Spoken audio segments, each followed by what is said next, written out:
And the funny thing is, the past few years, and maybe this is a good thing to bring up, is can we change doshas? Ayurveda is the science of life. So it's a science of longevity. It stems from India about 5,000 years ago. And it teaches us, like I said, that we are completely unique individuals. And so is our mind, body, spirit. And so the way that we take care of ourselves has to be a little bit customized. It needs to be personalized. It's to the person. I think people are going to walk away from this hopefully wanting to know more, not just about you, but about Ayurveda. Hello, everyone, and welcome back to another episode of Wellness for Life. I'm your host, Niki Wolf, and today we have such a treat in store for you. Monica Bloom is just a joy to connect with, to be around, and I am so grateful for all of you listening to be able to hear her insights, her hope, her encouragement. So Monica Bloom is an enthusiastic Ayurvedic author. She's a coach, a speaker. After living at the intersection of corporate leadership, a 3-hour daily commute, a toddler, and a side hustle, Monica became the expert at tucking Ayurveda neatly into a busy modern life. She's been teaching Ayurveda since 2008, reaching an international audience. She's authored 2 books, In Your Elements and Ayurveda for Life. I have one of them here. You can order them on Amazon. And she has sold over 65,000 copies in Five Below stores. She uses Ayurveda as the foundation for corporate well-being and mindset training for programs like Netflix, Airbnb, Pandora, and Pop Sugar. We have so much to talk about. Thank you so much for being here, Monica. Thank you, Nikki. Such a fun intro. I'm excited to talk to you today and everybody out there. Absolutely. I think people are going to walk away from this hopefully wanting to know more, not just about you, but about Ayurveda. I think because it's not something that I've really brought up, and it is a type of, functional healing and medicine that is a different realm from the conversations that I'm normally having. And so today, we're going to get in the nitty gritty and talk about poop. Why am I pooping pellets? But before we get even into that, I'd love for you to share a little bit more about your background. I know you have a wealth of certifications. You've studied in India. I'd just love for you to lay that foundation for our listeners. Yeah. So, we all go through our own healing journeys and things. And for me, it was really, it was a time of my life. I was living in San Francisco and I was working on what I called Project Monica. And I was like 31 and I was going through, my own, healing and my own journey and trying to break old patterns and trying to heal. And I hired a therapist and an acupuncturist and a life coach and an energy intuitive and a nutritionist. 5 people. So I hired all the people. And then there was one day I was kind of sad and I was like, oh, and it was, of course, cloudy because this is San Francisco and I was cold. And I was like, I just want to disappear. And I'm just going to go on a yoga retreat to India. So I Googled it. And when I Googled it, it said something about Ayurveda foods and Ayurveda massage. And the word, I was like, I know that word. How do I know that word? Why do I know that word? That word's like in here somewhere. What is that? So I Googled that. And what I found eventually, because there was nothing online that made sense to me about it, was Ayurveda says one size does not fit all. We're all unique individuals. We can heal ourselves by nature. Mind, body, spirit, all are connected as one. And I was like, what is this? I have known about this my entire life. Somewhere in my soul, I've been looking for this forever. And I put my head down and I started crying. And then 4 days later, I was enrolled in school. In India. Out that was like all those 5 people that I hired, the therapist, the energy intuitive, the nutritionist, like all the people. Once you start learning Ayurveda, it's got all those pieces.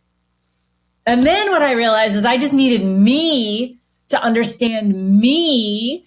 So I knew how, what to eat for myself. I could, manage my emotions a little bit better. And I could understand like the hard things that happen to you are for lessons to create a greater you and all of that. And that was like, 2008. That was a long time ago already. So that's where it started. And now I gotta tell everybody. And you've done a great job of doing that too. Like you've spread the message. You feel the joyful energy where it's like, you look incredibly healthy. You sound healthy. It's like, we want to know what you're doing. So you're an author. I know you do a lot of social work. Do you work with clients? Do you have programs? What else does that look like? Yeah. So most of my Ayurveda, as you said in the very beginning, is with corporate clients. I come from a design background, and then I became a recruiter for designers. And I really felt like that was changing lives because it was back in the recession in like 2008, 9, 10. Then I became a leader in staffing, and I grew my team, and we were in San Francisco. And I mean, wherever you are, like in the world, work can be really stressful. So part of how I grew my team was with their mindset and with their productivity. And we did meditation on Fridays and breath work and stuff after our production meetings. And so I really started to fold that into like who we are as a team. This is what we do here. This is how we take care of ourselves. And sometimes when people are stressed out, somebody be like, who needs to go for a walk today? Totally. We built it in. So we built it into the smarts of our business and how to grow our business with sales and recruiting. But underneath it, we're healthy individuals, as healthy as I could make them. And so in our one-on-ones, we talk about numbers, but we'd talk about some personal stuff too. And like the things that I knew, they would come to me for that. And so I found a sweet spot in that. So I've been doing a lot of that for the past 6 years or so, specifically for companies and most closely to my niche in creative staffing or recruiting. So I've been coaching clients there. Absolutely. Now, if you're listening and you're like, okay, I keep hearing this terminology, Ayurveda. What on earth does that mean? Let's lay that out for listeners of what is Ayurveda, and we'll start kind of getting into the doshas and explaining a little bit more behind that. Yeah. Ayurveda is the science of life. So it's a science of longevity. It stems from India about 5,000 years ago. And it teaches us, like I said, that we are completely unique individuals. And so is our mind, body, spirit.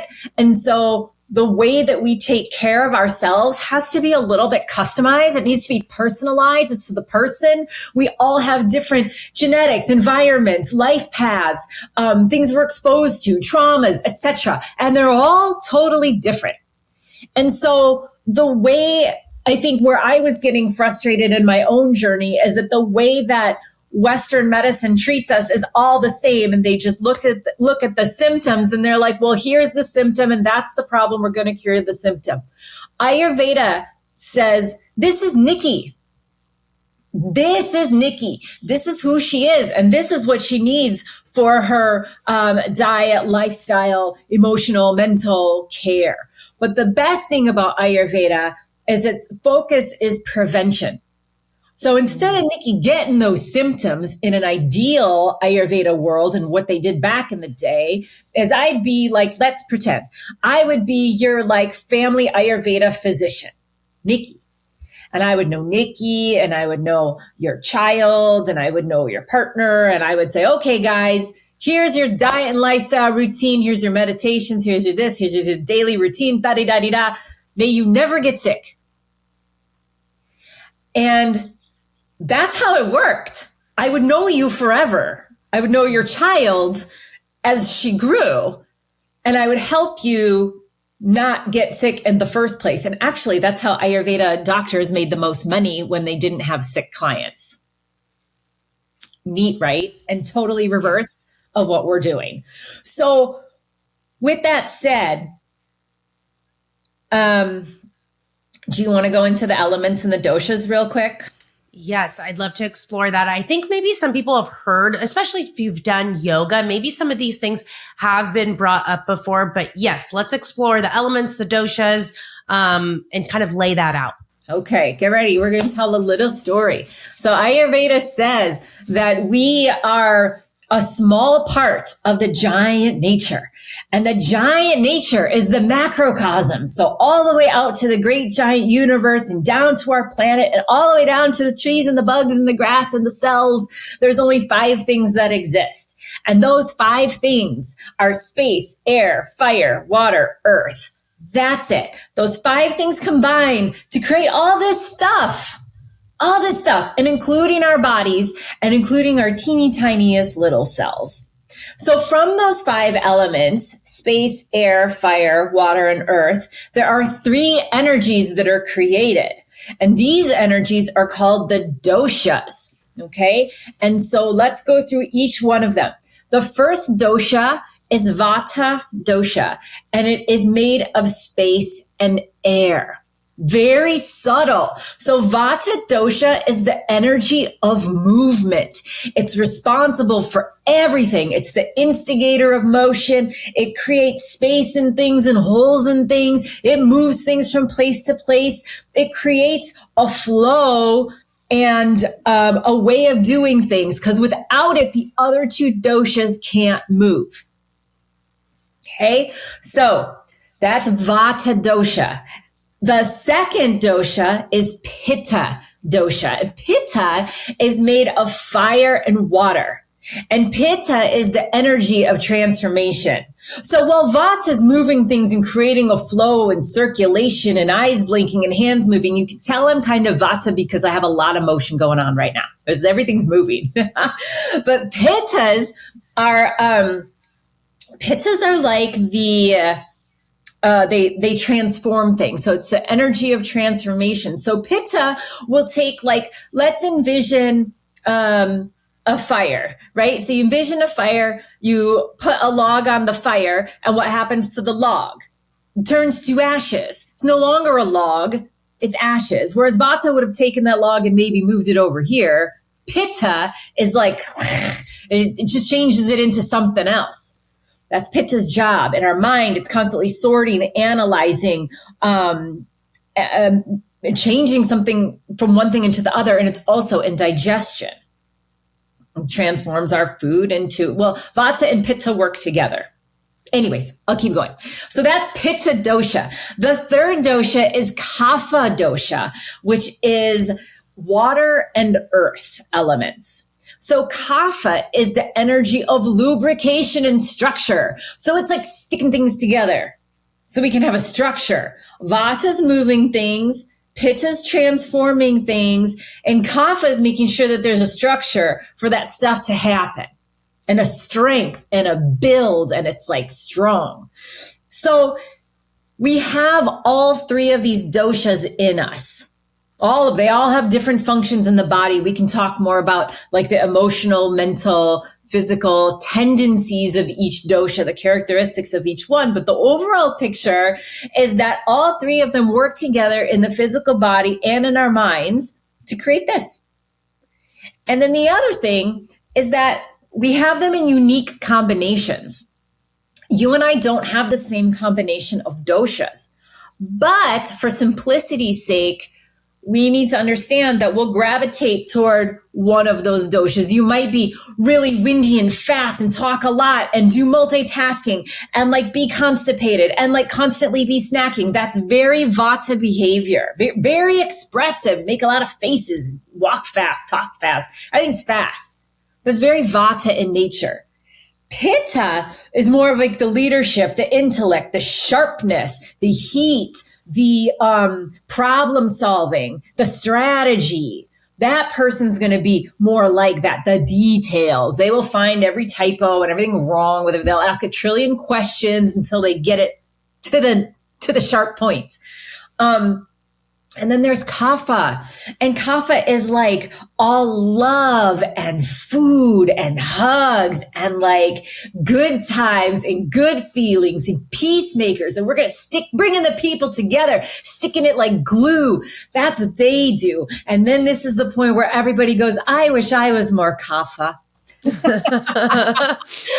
I am so far from Kapha. I know we'll get into like what I am, and I'm even curious, just based on our small interactions, what you think. But I know we'll kind of ask some questions. But yeah, I can say I've also heard like Kapha is like the grandmother energy. But I'm like, my mom, who's a grandmother now, she's a very firecracking, sassy grandmother. She's wild, you know, so, but I can see how like a very soft, soothing, comforting grandmother. They're like a fantastic. Chef. Yeah. Kaphas are like a chef or like a construction worker. Like they're building, they're feeding, they're building. When we eat food to build the physical body. That's why we eat. Right. So think of Kaphas as like they're nurturers.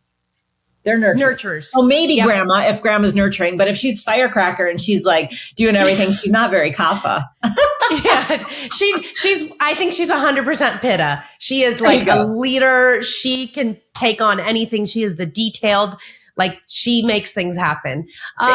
Okay, fantastic. So we laid out the doshas, the elements. What I'd love to get into, especially even before we get to the main topic, is kind of figure out where I lie. And I know that there's quizzes available, the books, but I kind of want to communicate this for our listeners. Maybe we can ask some common questions. I think what you just laid out, I feel like if you're listening, you can, okay, I think I'm more this. I think I'm more this. And the funny thing is, the past few years, and maybe this is a good thing to bring up, is can we change doshas? Because I think for the last 10 years, every time I did this quiz or, you know, figure out what my dosha is, Pitta, Pitta, Pitta. Now I feel like I am so strongly Vata. Like almost everything to a T is Vata. So I know that you say that we can have, you know, I can be 60% this and 40, you know, a little bit that. What are some common questions that I might ask myself in order to figure out where I lie? The dosha online quizzes are a little bit tricky because they're generalized, right? And so in Ayurveda, we use all 5 senses to see and hear somebody. I'll look at your face. I will listen to how fast you talk. I'll listen to the pitch of your voice. I will look at your hands. I might touch your skin to see if you're cold or hot. Like all of those things matter. So for somebody to ask themselves what they are, I think first the online quizzes are actually the best place to start. But here's the most important thing you got to know. Our dosha combination is created at conception. It's called our prakruti. And so at conception, we're created as us. The soul meets the physical. Once we're conceived, mom makes choices, things happen, like you can start to, maybe or maybe not deviate from that natural combination. So your natural combination is set as who you are. What you're feeling and what you talked about with your imbalance, you feel very Vata now. I think I know why. The world influences us. Our 5 senses influence us over time. Our environment, our stresses or traumas, those things we talked about in the beginning, all of the things that happen to us in life. And it can have us feeling like we're another dosha. That's what we would call the increase or the imbalance. So you're like spot on with yourself. Look how good you know yourself. Nikki's like, I feel like a Pitta, like I'm kind of fiery and whatever. But lately I don't really feel like myself. That's the best question to ask yourself. How am I not feeling like myself? I used to sleep real good, but I don't anymore. I used to poop real good, but I don't anymore. I used to not be hungry, but now I'm hungry like all the time. I used to be hungry all the time, and now I'm not hungry at all. I used to never be cold, and now I'm cold all the time. Do you see what I'm saying?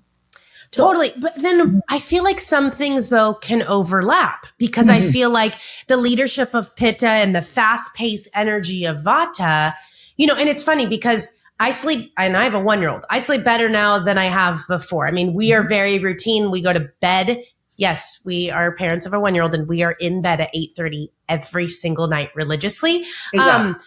But, you know, and so I feel like the fast-paced energy of Vata can also coincide with like leadership qualities of a Pitta. And I also I am naturally my body's generally very warm, but my hands and feet are always freezing cold. I generally can get like white. I mean, not now because it's like almost summertime, but I can get white hands and even blue if I go in the winter. But like even right now, I'm like sweating. At night, I have to have fan on. Like I'm drenched in sweating. Now, I don't know if that's postpartum, what that is, but I'm generally very warm. But also, I'm extremely dry. like extremely dry. It's almost aching. And, I feel like some of that has always been there, even when I was Pitta. But I would say the biggest change, and this is good and bad, I used to be extremely anxious and I'm not really anymore. So that's kind of like, I guess, flipped. And then also I used to be very regular and now I'm extremely not.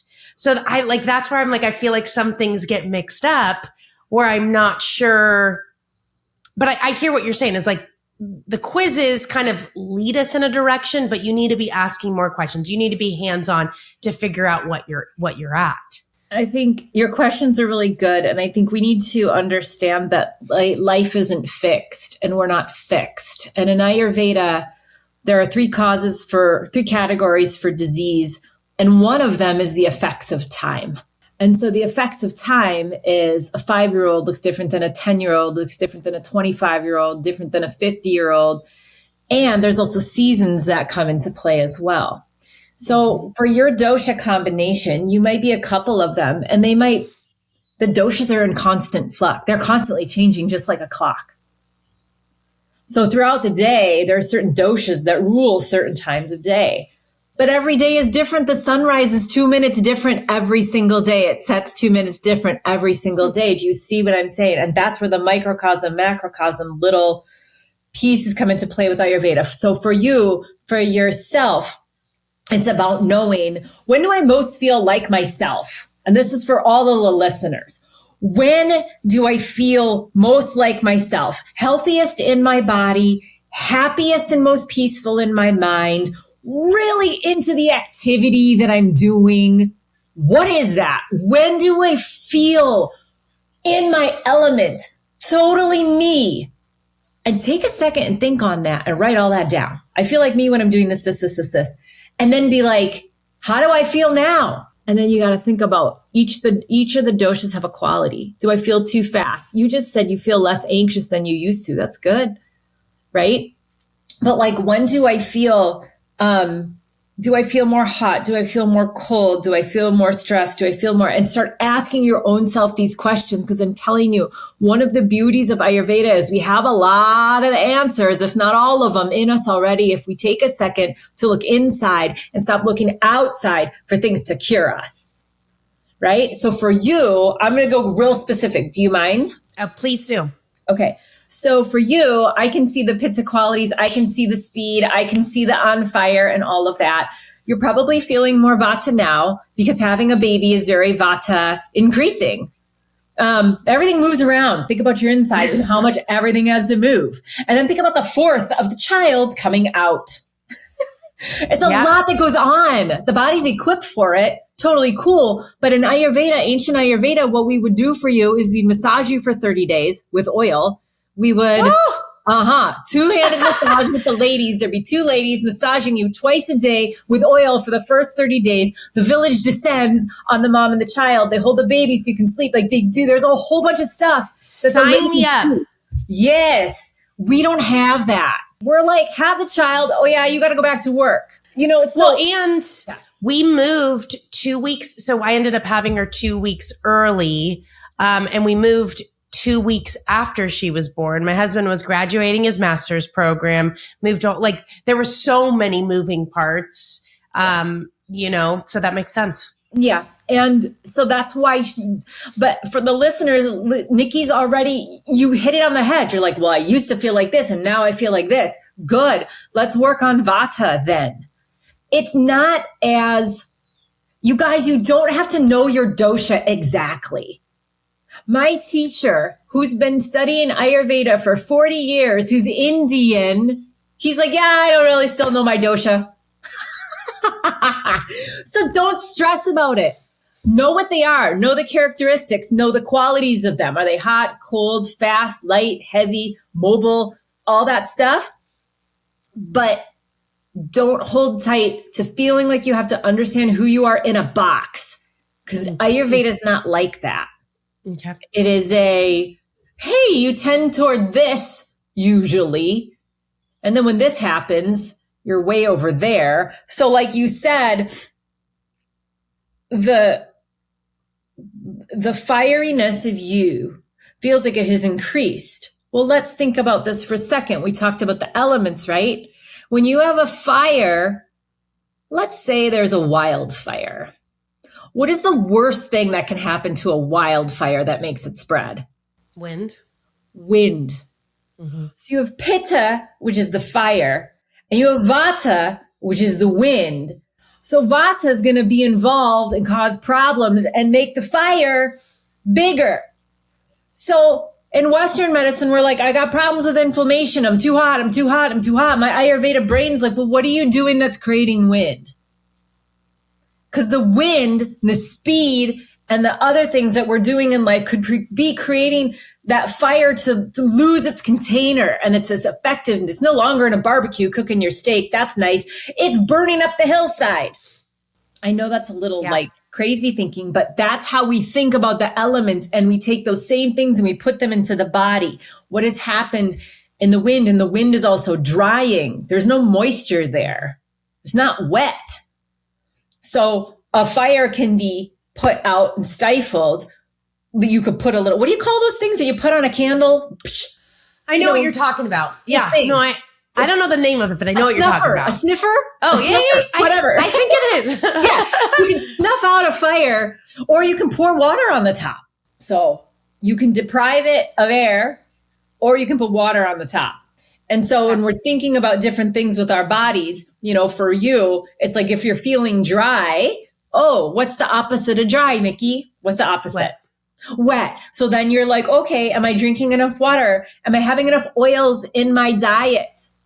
So for all the people out there that are dry, and we might want to talk about pooping pellets along with this, but for anybody out there that's dry, in Ayurveda, it doesn't necessarily mean just water. Yes, water is wet, but we're talking about an unctuous quality that oils have. Unctuousness, slippery, it's fatty, it glides, it slides, it stays around way longer than water does, right? So that would be like a solution if you're really dry. I mean, I've been in Vegas without oils, and I've taken olive oil and I've put it on my hands because the skin eats. So why not? It helps the dryness way more than like a lotion. That's the first ingredient's water. The second one's alcohol, dry.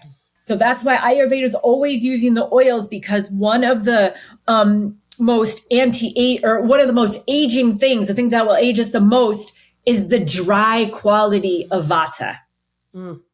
It's the dryness. So we're always using like oils and stuff. Now the Kaphas are very oily people. Yeah. They don't need as much, if any. And they always look like young, super young angels until they're like 75. Yeah. And it's funny as you're talking about like the fast moving. When I go grocery shopping, and this was before I had my daughter, people would come up to me while I'm grocery shopping and, where can I find this? And I tell them I don't work there. This has happened multiple times. They say, you walk like you're working here. Like you walk like you're on a mission. Like I am just walking fast. I'm talking fast. People think I'm from the East Coast too. And maybe it's just that energy also. So yes, very fast moving. I've never felt so dry as I do now. And I feel like I drink a ton of water. But to your point of like, I normally, put oils and stuff like that on. So it definitely feels like there needs to be, and I guess I could even lay out what I'm eating. And I'm sure based on this conversation, I feel like, so the last few days you and I have talked and I've kind of been making some changes, but prior to this, this is generally my general thing. We have a separate fridge in our house that is just for sparkling water. Just going to put that out there. So that's problem number one, because I've read that, that can be creating more dryness, more air. Is it Topo Chicos, or what are you doing here? We do kind of a combination. So, my husband and I are both sober, and, a big thing when he was like going through recovery is all the guys drink sparkling water. So it was just kind of inherited. And so like when we have get-togethers, like we just have a separate fridge. And so we easily do sparkling water. Yeah. I'm trying to cut back because I'm like, I think the amount of aluminum I'm getting, if you're drinking that amount, is probably adding up. So anyways, I know that's number one. I feel like I do a pretty good job of not drinking liquids with a meal. I feel like I've always been pretty good with that. Breakfast though, I don't tend to go for warm breakfasts. I love cottage cheese, frozen blueberries, protein powder. I was doing like a little bit of acacia fiber and almond butter, sometimes chia seeds. This is like, generally what I'm doing. I don't have 3 meals, but I don't have 6 or 8. I'm fairly active, so I am very hungry. And so I want bigger meals.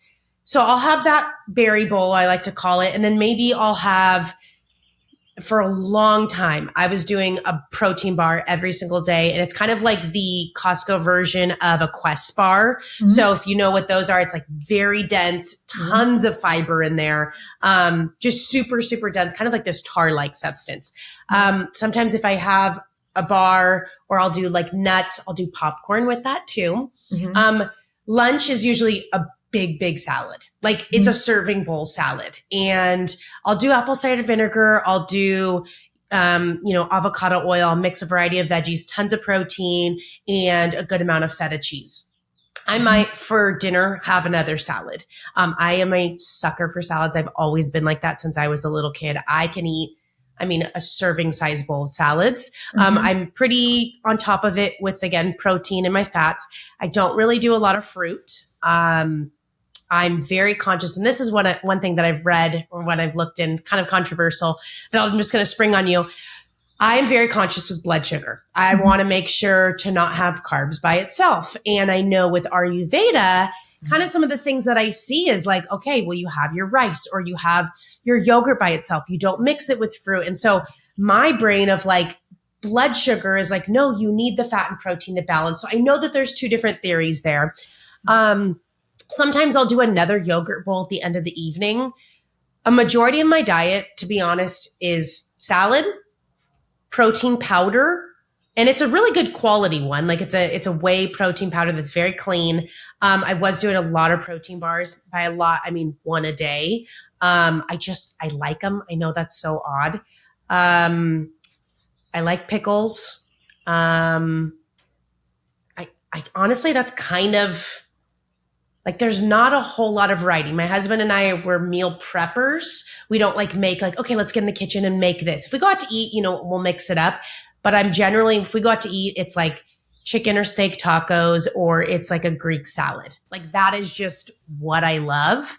On occasion, especially if I'm working out a ton, I'll add in some rice or sweet potatoes. I'm now starting to integrate just a little bit of oats. And when a little bit, I mean like an eighth a cup of oats into my morning berry bowl to try to get it like a little bit warmer.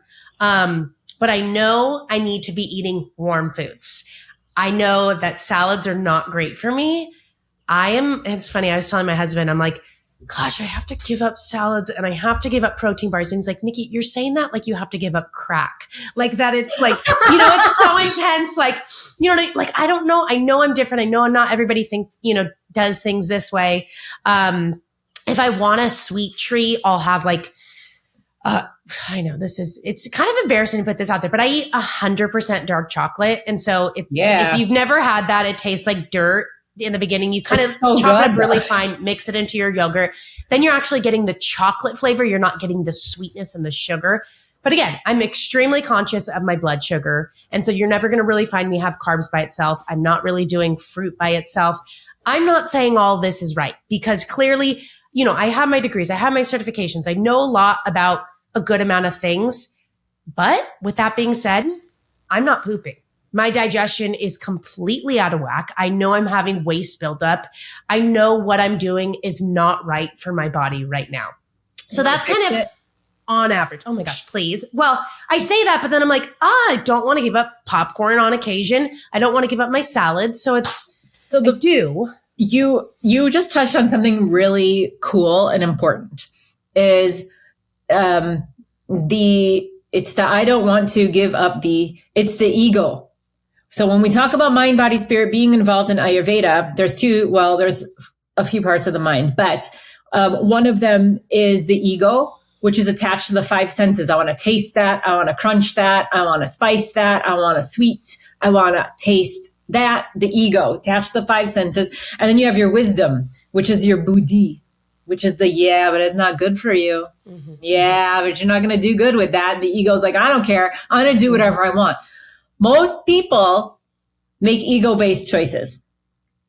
So our job is to understand and start making the wisdom-based choices, even though we might not want to, and it's not as much fun. Mm-hmm. But the good thing in Ayurveda is that if you do the right things 80 to 90% of the time, the other 20 to 10% is called life. Mm-hmm. Have fun. Have the things that you love. So do you want to work on your pooping? Yes. And last thing I'd say, I drink a lot of caffeine. So I what sleep kind? great. Is it coffee? What are you drinking? Yeah, coffee. And this is my other weakness besides Kirkland protein bars, which I've been good at giving those up, is I'll do like a Celsius once a day. So I'll have like 2 half-calf coffees. Yeah. So like there's, I'll fill coffee here, hot water, and then milk. And I'll maybe do that twice. And then I'll have at like 2:00, I'll do a 200 milligram energy drink, which is so embarrassing to say. Okay, you ready? Yes, maybe. This is the thing. Like sometimes we just don't want to do the stuff. I know. And if you see me taking notes, I just rather because I'm writing this down. Okay, so you ready? Yeah. I'm gonna slice this out real quick. It might be painful. We're gonna rip off Band-Aids. Oh my gosh. Okay. Breakfast is too cold. Mm-hmm. We have a digestive fire that rises and sets with the sun. Our digestive fire is small in the morning. So we need to either, there's a couple things. Your breakfast is cold and the yogurt that we eat in Westernness is too much yogurt. It's not thin. When you go to India and you have raita on your plate and it's like a little yogurt blob with some maybe cucumbers in it and stuff, it's very thin. It's very little. It's to combat the spiciness in the food. The way we eat yogurt here is a whole big container. Yogurt is very kapha. It's cold, it's wet, it's sticky, it's heavy. What's it going to do if you have a little digestive fire? You wake up and your little digestive fire is small. It's about to grow for the day, but you just think about putting a cold blob of yogurt on a matchstick. Mm-hmm. Okay. So right away from the beginning, the yogurt and then dairy and fruit, they fight in the digestive system. They don't go together. So what you could do, if you're loving this yogurt thing, what you could do is you could turn it into a lassi. Let's say a 1/4 cup of yogurt, put it in a cup. And then you take, let's say 2 1/4 cups of water and you put it in a cup and you take a whisk and you go like this and you like churn it for 2 minutes, set a timer, churn it for 2 minutes. What it does, it completely changes the qualities of that yogurt from being cold and goopy and heavy. And it creates, it opens the channels. It's much nicer for the body. Yogurt can clog channels. And one of the channels that you're having a problem with right now is your pooping. Well, and I could be flexible. I just gravitated. I've always loved it. And I found a way to have yogurt without spiking my blood sugar. But I'm open to switching to a more warming meal. It's just nice because the first 2 hours of the day is just me and my daughter. And so it's a quick thing that I can eat while she's eating, which I'm sure that's not great of multitasking. But, like if I get a treat and I make eggs, and I'll put sun-dried tomatoes and feta, like I can do that. And again, I like structure. So what would be the ideal, like, I know you're meeting me where I'm at. What would be the ideal breakfast for me? I'd say wake up, boil some water, hot water, boil it for 5 minutes and sip it. You could do that, or you could do the CCFT that I told you about. CCFT is cumin, coriander, fennel seeds, about a teaspoon of each. It doesn't really matter. Even put them in a pot, boil it for 10 minutes, strain it and sip that. Or you could just do hot water. Then I would say some kind of oatmeal, or you can get, what the heck? There's one at Trader Joe's that's really nice. They're in little packets. It's not oats. It's like other like stuff. farro and probably quinoa and stuff like that. Yeah. See, now like this light. is where it's light. Yeah. Okay. It's not heavy. It's not too fibrous. Listen, also fiber is dry. So too much fiber.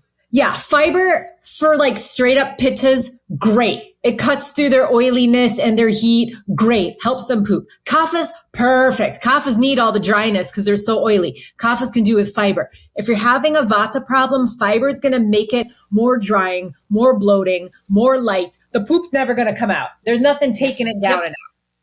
It's going to stay like puffy little popcorns in there. Pellets. Yep. Yeah. Okay. Is there anything else besides, because my brain is just like blood sugar, blood sugar, blood sugar.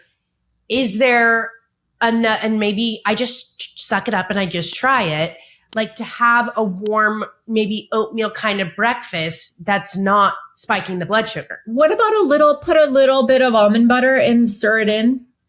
Okay. Like a little, like you could do a little something like that. Or, you could do, I usually take some maple syrup and I like put that in there with a little bit of almond butter. And then I just have my oatmeal. I don't feel a blood sugar spike for that. How are eggs? Great. I have eggs every day. I eat eggs all the time. Okay. So sometimes I'll make, I know it sounds crazy, but like I'll steam vegetables and I'll cook it with eggs and maybe I could put some ghee on there. Is that like a breakfast that I can have? Yeah. And then put some nutritional yeast on there too. It's really good. Okay. Have you ever tried that stuff? Yeah. I was vegan for 3-4 years. And so and then the other thing that I do is sometimes I'll do the same thing as you, except sometimes I'll take kale and I'll put it in a thing with some olive oil, and then I'll take some eggs and I'll stir that round. And then I take a corn tortilla and I slap it in the pan afterwards and I cook that up, and then I just smush it all into like a weird little breakfast taco. Perfect. Okay. We can make that happen. Eggs would be great for you. Okay. So I could totally do that. I feel more comfortable, like it's balancing the sugar than just the oatmeal. But I can switch over to eggs. Okay. Yeah. If you want, you can put cheese in there too. I put cheese in my eggs. Okay. And sometimes I cut chives and I cut the chives on the top, and you got to use your salt and pepper. Yep. So that's like nice. That would be great. That would be way better. If you eliminated yogurt from your diet altogether, I would give you an A+. Like not even have it any other time of day. We can try it. I'm going on an experiment. Right now, it's too cold for you. Okay. If it's summer, so remember, seasons will change our diet a little bit. When we're in the fall and the winter, let's pretend we're not in California. But when you're in fall and winter in other places, it's more about root vegetables and beets and sweet potatoes and like fennel, like rooty things that grow into the ground. And then when you get into like summer, it's strawberries and peaches and, lettuce and all of these green beans and all of these things that grow at a different season. That's really how we're supposed to be eating. Yeah. So it's not always and then of course we're going to find the things that are our favorites that we can eat all the time that are customized for us. But for you, eggs would be great. If you never did yogurt again, that's fine. If it's summer and you're feeling like hot and you want a little bit of yogurt, that's fine. Just mind the quantity. But it's so hot in the summer that your digestion will probably be able to handle a little bit more of the cold. But I don't eat yogurt. Okay. And that would be my 20% living is, we're having some yogurt. You're having some mixing yogurt, it up. If I'm having the eggs on a regular gelato. Basis, and then, on occasion, I'm having the yogurt. Yeah. Or you can have ice cream and gelato. That's better because yogurt's also got this sour quality. It's a little different. Like ice cream and gelato would actually probably be, I know, it's a little... Listen, we have Ayurveda hats on today. We're a little bit different than the rest of the world. Exactly. Okay, so that's for breakfast. All right. So then that's good. And then you could probably, for your lunch, I don't see anything really wrong with your salad or anything like that. Just make sure that there's, that you're having pepper on it. So you get a little bit of a pungent spice. So, in Ayurveda, there's 6 tastes: sweet, sour, salty, pungent, bitter, astringent. The salad's going to have a lot of the bitter and astringent taste in there because that's what the vegetables are. So chuck some nuts on the top. That'll add some of the sweet taste, some of the builder to it. Or I like crunch, so I'll throw like I'll mush up some rice crackers. I'll throw those on a salad. I'll use pepper, and I will use apple cider vinegar, but I also mix it with olive oil. I'll use a little bit of mustard and a little bit of honey, and I'll do like a dressing so that you get a lot of those different flavors in there to help you digest some of those foods. But you should be, if your breakfast is on point and you're using the warm water or the CCFT first thing on an empty stomach, and then you have eggs or you have some kind of warm breakfast. That's really good. And then digestive fire should be able to grow. You should be fine. If you want to have the salad, then protein bars, whatever. Pickles, great. Pickles are great for Vatas because it's a sour. Sour is heating. Pickle away. Pickle away. Okay. Dinner, it's kind of veggies, chicken, maybe not 2 salads in a day is probably not optimal. Yeah, probably not optimal. Not for the pooping problem because the pooping. Okay, so can we talk about the pooping issue? Totally. Okay. Yes. So the issue that you're having is that there's too much dryness in the body. So things aren't going down and out. So water is hydrating, yes. But think about when you wash the dishes too much with your hands, what happens to your hands? They dry out. They get dry. And so we need that oil in the diet. And so the oil, if you take olive oil, cook it with your eggs, that's helpful. If you have a dinner that's vegetables, my suggestion would be to warm them. So steam them. We do this. We take vegetables and cauliflowers, we put them in a pan, we kind of steam them with a little bit of water. Then when that's evaporated, we take some olive oil and go all over the top. And we might have like some crushed garlic that's like sitting in the water. That's kind of like steaming not crushed, but you just take the bulb and you like smash it. Yeah. Like that. So it just gets a little bit of the garlic flavor, but not a ton of garlic. And then the water burns off. Then you take the olive oil and you go over the top and you kind of saute it a little bit. And then you put salt and pepper on. So it's got this like light garlicky flavor, salt and pepper. It's been steamed with the water and then it's been like extra yummified with the oils. That's great for dinner. Perfect. I can totally make that happen. Yeah. Sweet potatoes, great for you. Potatoes, fine. Even though in Ayurveda, they say potatoes make us stupid. I don't know where that comes from. I'm just saying, like, I don't eat too many potatoes because I don't want to be stupid. Sweet potatoes, go nuts. Okay. Great. And 3 solid meals. I mean, 3 meals to sustain me all day seems like a very small amount. And again, I can eat big portions. Maybe 3 meals with 1 snack. Am I okay with that? Can I tell the story of digestive fire? Yeah. Really quick. Do we have time? It's not that long. Yep. Okay. Digestive fire is called Agni. It's a little fire that burns behind our belly button and it rises and sets with the sun. And so when we wake up, Agni's small. So we want to either put a small warm breakfast on the Agni, like kindling, because you want it to grow. Not too big of a breakfast because it won't grow. It'll put it out. Little breakfast so it grows. So by lunch, ideally, we're hungry. When we feel hunger, that is Agni, digestive fire, saying, I have burned everything off. I am ready for more. And it's the right time to do so. And so by lunch, if we're hungry, we feel that hunger burn, we eat our lunch. That should be the biggest meal of the day. It's the strongest digestive fire is going to be all day. Then in the afternoon, you might feel a little snacky. Maybe you could have like fruit or something in between, or like a little tiny handful of nuts or dried fruit, little trail mix or something like that, or little dark chocolate mixed in there, whatever. Depends how active you are. If your stomach is calling for food, then dinner should be light and small. So you actually have 2 small meals. Breakfast is light and small. Dinner is light and small. Because by the time dinner happens, Agni has done all its heavy work for the day and it's kind of getting smaller again now and the sun's going to set. The way we screw up our food as Western people is we do whatever we want for breakfast, really hit or miss. Lunch is usually skipped because we're working. So we come home and we're starving, or we're starving in the middle of the day. We lose our brains at like 2:00. We're reaching for a chai or a coffee or chocolate or protein bars or whatever, or snack chips, whatever. And then you come home and eat a big dinner. But the problem is the digestive fire isn't there to digest a big dinner anymore. It's like done. So when you're asking about how many meals do I eat a day, I'm going to go back to you and say, Niki, pay attention and see when the digestive fire is calling for food. because when you feel that true hunger burn, it means it's ready for more.